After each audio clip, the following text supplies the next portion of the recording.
3/4 of the lower 48 states are now covered by some form of drought. Last year at this time, it was just 37%, and that was primarily in the Southwest.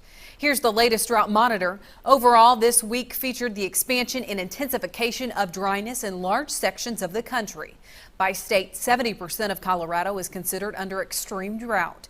In Missouri, nearly 80% is under severe drought. The upper Midwest received some scattered showers last week, but they were not adequate to make up for the blistering heat. Clinton Griffiths has more from parched Illinois.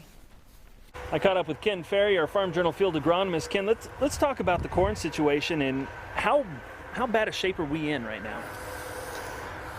Well, if you walk out in the fields here in central Illinois, especially early morning before the heat gets up and stuff, you realize this corn still has got a lot of potential. We got some really good stand counts out there, got some good health, very little disease, a little bit of rust.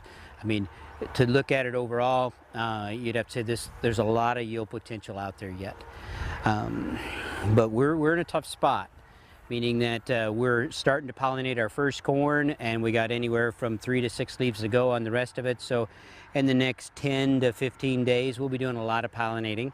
This kind of heat that we're having here today, almost 100 degrees, that's just not stuff that you want to pollinate in. It shortens up pollen life, and it struggles for the silks. So we're in a lot tougher shape than we were a year ago as far as what our possibilities are. Our crop is probably in as good a shape. We don't have the water damage, we don't have the water holes, we don't have the replant issues, that type of thing right through here. So we have potential bigger than last year maybe from the stand count.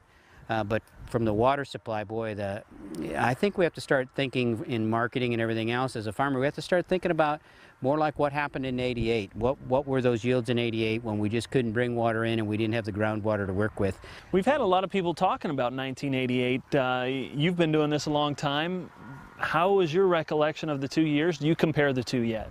I would say we're carbon copying '88 in a lot of ways, but we're gonna need water. That's all there is to it, and we're gonna need water. It got hot and got dry last year, and we survived it in most cases.